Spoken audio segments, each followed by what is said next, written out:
हिंसा मामले में पुलिस ने बड़ी कार्रवाई करते हुए एक आरोपी अमन मंसूरी को गिरफ्तार कर लिया है। वहीं पुलिस ने कोर्ट से 39 आरोपियों के खिलाफ वारंट जारी करने की मांग की है। आरोपियों को 3 बार नोटिस जारी किया जा चुका है, लेकिन किसी ने आत्मसमर्पण नहीं किया। मामले पर पूरी जानकारी दे रहे हैं हमारे सहयोगी ओम प्रकाश। राजधानी रांची में 10 जून को हुई हिंसा मामले को लेकर पुलिस के द्वारा अब कार्रवाई जो है वो सतह पर दिखने लगी है। मामले में एक आरोपी को डेली मार्केट पुलिस ने गिरफ्तार किया है। हिंदपीढ़ी इलाके से एक युवक की गिरफ्तारी हुई है, तो वहीं इस मामले में शामिल अन्य 39 अभियुक्तों की गिरफ्तारी को लेकर न्यायालय से वारंट की मांग भी रांची पुलिस के द्वारा की गई है।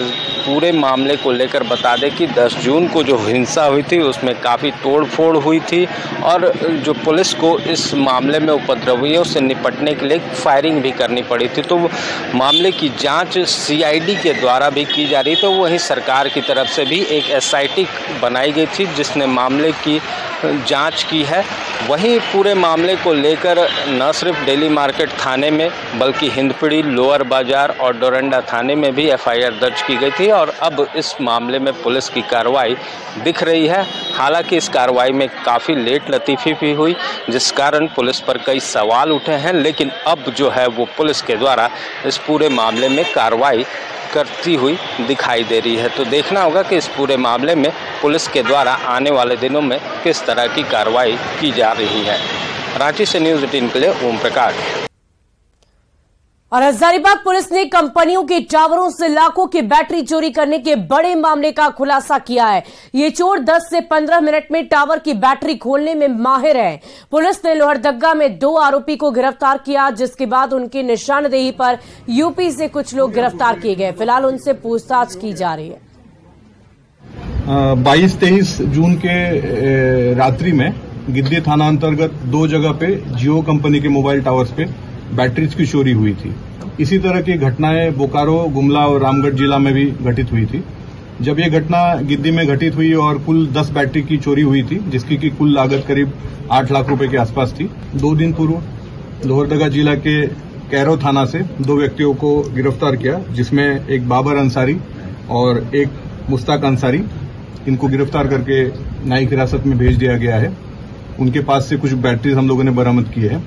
साथ ही उनके निशानदेही पर जहां पे ये लोग बैटरीज खपाते थे, जिस कबाड़ी वाले के पास ये बैटरी खपाते थे और कबाड़ी वाला बाद में ये बैटरीज ट्रकों के माध्यम से दिल्ली भेजने का जो काम करता था, उसमें यूपी के भी 2 लोग शामिल थे। और गढ़वा में दिल दहलाने वाली घटना हुई है। वहां गाय के मुंह में बम फट गया है और इससे गाय का जबड़ा उड़ गया और थोड़ी ही देर में गाय ने तड़प तड़प कर दम तोड़ दिया है। गाय के मालिक हरिद्वार यादव ने इस सिलसिले में गढ़वा थाने में एफआईआर दर्ज कराई है। हरिद्वार यादव की गाय अरंगी पहाड़ के पास घास चर रही थी और तभी बम धमाके की आवाज सुनाई दी। जब गाय पालक हरिद्वार यादव घटनास्थल पर पहुंचे तो गाय को लहूलुहान हालत में देखा। ब्लास्ट में गाय का जबड़ा चिथड़ा हो गया था। वो घायल गाय को पशु चिकित्सालय ले गए, पर गाय की मौत हो गई। कहा जा रहा है कि जंगली सुअर को मारने के लिए अरंगी पहाड़ के नीचे बम रख दिया जाता है। यह हादसा इसी का परिणाम बताया जा रहा है। देखे हम ये बम इसके से मुंह से फटा हुआ लता पथा आ रही थी और उसको हम देखते प्राथमिक गिर गए। अच्छा। हम अचानक हाजिर हुए, गौ माता को देखे, सेवा किए और यहाँ तक कि पशु चिकित्सालय तक हम। और जामताड़ा का नाला थाना क्षेत्र अवैध पशु तस्करी के लिए सेफ जोन बना हुआ है। यहां से हर रोज धड़ल्ले से मवेशियों की तस्करी सीमावर्ती राज्य पश्चिम बंगाल में की जा रही है। आज नाला पुलिस ने अवैध रूप से बछड़ा लदा एक टेम्पो भी जब्त किया है, जो अफजलपुर होते हुए पश्चिम बंगाल की ओर जा रहा था। इस दौरान वाहन चालक और 2 मवेशी तस्कर को गिरफ्तार कर लिया गया। टेम्पो से कुल 17 गोवंशियों को बरामद किया गया है। इस संबंध में थाना में पशु तस्करी का मामला दर्ज किया गया है।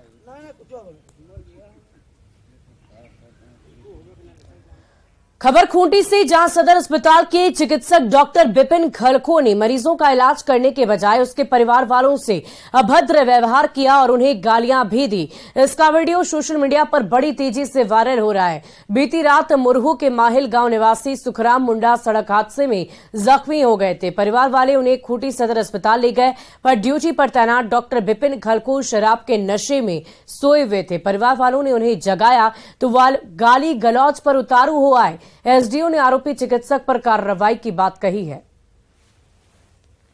डॉक्टर ने बहुत ही अभद्र भाषा का प्रयोग किया है एवं मरीज को लौटाने की बात भी सामने आई है।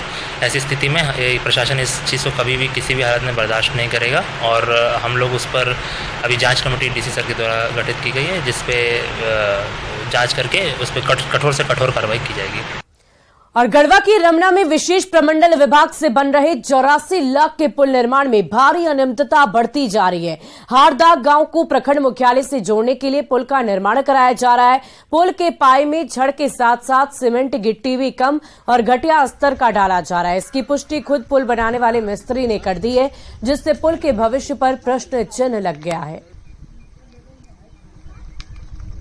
12 और 10 16 के था सरिया सर, अब सरिया तो इसमें वहाँ से अब केवल सरिया देना था। हम लोग के बीबीएस मिलल था कि हम लोग जानेंगे, साहब आए तो क्या बोले, उसमें कहे कि ये सब नहीं चलेगा।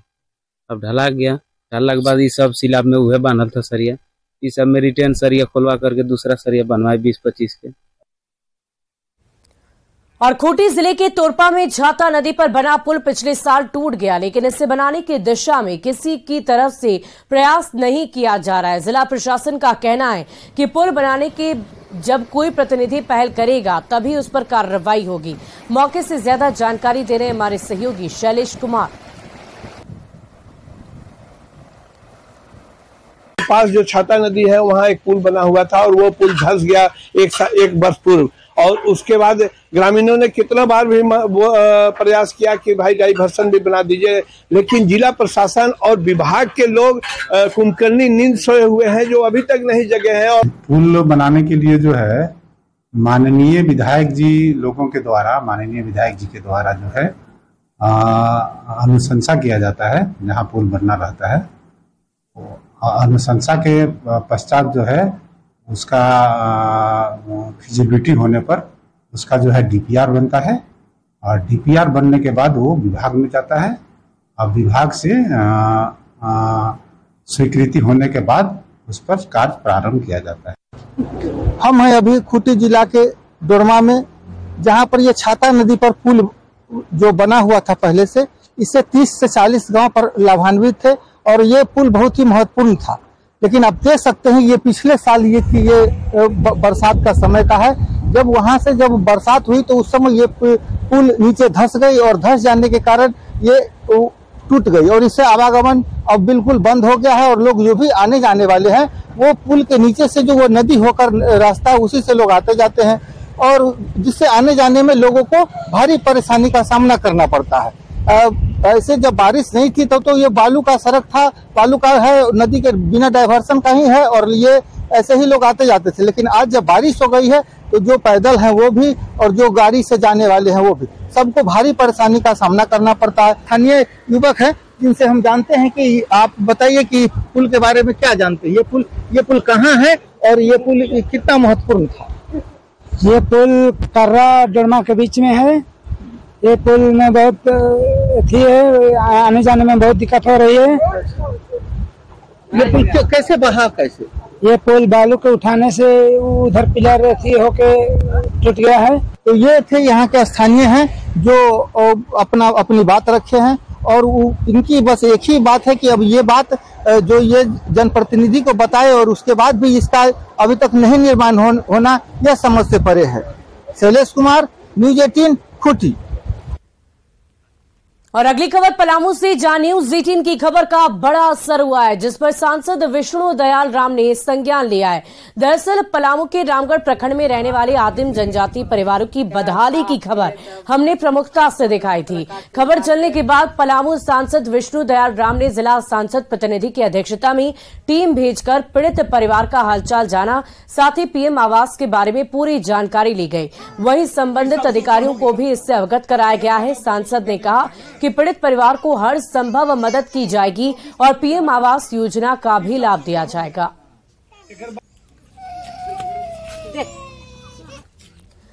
और धनबाद जिला खनन टास्क फोर्स की बैठक डीसी संदीप सिंह की अध्यक्षता में की गई, जिसमें कोयला, पत्थर और बालू के अवैध खनन और ट्रांसपोर्टिंग रोकने पर चर्चा की गई। इस बैठक में प्रशासन और बीसीसीएल के अधिकारी मौजूद रहे। बैठक में बीसीसीएल एरिया में हो रही बड़े पैमाने पर कोयला चोरी को लेकर निर्देश दिए गए। साथ ही बीसीसीएल की आउटसोर्सिंग कंपनियों पर कार्रवाई करने को कहा गया। बालू के अवैध खनन और ट्रांसपोर्टिंग पर रोक लगाने के लिए सभी सीओ को निर्देश दिए गए। निर्धारित नियम है, कानून है, उसके हिसाब से माइनिंग एरियाज में माइनिंग का, ट्रांसपोर्टेशन का, स्टॉकिंग का ये काम हो। जहाँ जहाँ से शिकायतें आती हैं लीगल माइनिंग की, लीगल ट्रांसपोर्ट की या माइनिंग एरियाज में अनऑथराइज लोगों की एंट्री की, तो उसमें सूचना के अनुसार आवश्यक कार्रवाई। एक जनरल डिफ़ॉल्ट डायरेक्शन सभी को है कि जहाँ पर भी खनन नियमों का उल्लंघन होता है तो FIR एक स्टैंडर्ड SOP हम लोगों ने निर्धारित किया है। और राजधानी रांची में फादर स्टीन स्वामी की शहादत दिवस पर स्टीन स्वामी न्याय मोर्चा द्वारा संकल्प सभा किया गया। राजभवन के सामने सैकड़ों की संख्या में स्टीन न्याय मोर्चा के सदस्य शामिल हुए। फादर स्टीन स्वामी की मौत 5 जुलाई 2021 को न्यायिक हिरासत में हो गई थी। कार्यकर्ताओं का आरोप है कि फादर स्टीन की मौत स्वाभाविक मौत नहीं थी, बल्कि हत्या की गई। जिस व्यक्ति ने झारखंड के जल जंगल जमीन के लिए लड़ाई लड़ी, आज उस राज्य की क्या स्थिति है वो किसी से छिपे नहीं है। जल जंगल जमीन की लूट मची हुई है। फादर स्टीन स्वामी जल जंगल जमीन का जितना भी संघर्ष था झारखंड में और मानव अधिकार की रक्षा के लिए हर आंदोलन को वो समर्थन करते थे। आज राज बनने के बाद 24वां साल होने जा रहा है, लेकिन झारखंड में जंगल जमीन की लूट इतना चरम पर है और यहाँ पर मानव अधिकार का हनन इतना तेजी से हो रहा है। तो हम लोग संकल्प लेने के लिए आए हैं कि हम लोग हर हालत में जंगल बचाएंगे, जमीन बचाएंगे, नदी और पहाड़ों को बचाएंगे। और झारखंड में हुई अच्छी बारिश से किसानों के चेहरे पर मुस्कान लौट आई है। किसान अपने सारे कामकाज छोड़कर खेती में जुट गए। जो जमीन बंजर पड़ी हुई थी वो बारिश के बाद खेती लायक हो गई है। किसानों को उम्मीद है कि इस बार की बारिश से उन्हें काफी फायदा मिलेगा। बारिश होते ही किसानों के चेहरे पे मुस्कुराहट आ गई है और किसान, आप साफ देख सकते हैं कि किसान जो हैं अपने खेत में खेती बाड़ी करने के लिए जुट गए हैं। हम बताना चाहेंगे कि इस बारिश के बाद से लोग अपने खेत में मकई, धान का बिचड़ा इत्यादि कर रहे हैं। हमारे साथ एक किसान हैं, हम बात करना चाहेंगे कि बारिश जो हुई मैडम, तो कितना फायदा हुआ किसान, आप लोग खेती करना शुरू किए हैं? बारिश होने से थोड़ा सा ये है कि जो खेत पूरा सूखा हुआ था उसमें थोड़ा सा नमी आ गया, जिसकी वजह से अभी मकई लगा पा रहे हैं। बहुत कोई का बीड़ा नहीं हुआ था, वो पानी हल्का सा आया तो अभी बीड़ा वगैरह भी कर रहे हैं। और भी बारिश की जरूरत है? हाँ, बारिश की जरूरत है भाई, धान होने के लिए तो बारिश की जरूरत है। तो आप लोग बारिश होने के बाद अपने खेती बाड़ी में लग गए हैं? हाँ, बारिश होने के बाद थोड़ा अपना खेती बाड़ी में लग गए। जिस तरह से इन्होंने बताया कि बारिश होने के बाद ही जो जमीन सूखी हुई थी वो उसमें नमी आई और लोग धान का बिचड़ा कर रहे हैं और वैज्ञानिक विधि से जो मकई का खेती इत्यादि करने में जुट गए हैं। लातेहार से न्यूज 18 के लिए विकास तिवारी। और साहिबगंज में लगातार हो रही बारिश से हरी सब्जियों को काफी नुकसान पहुंचा है। बाजार में सब्जियों की कीमत अचानक से बढ़ गई है। धान की खेती करने वाले किसान बारिश से काफी खुश हैं।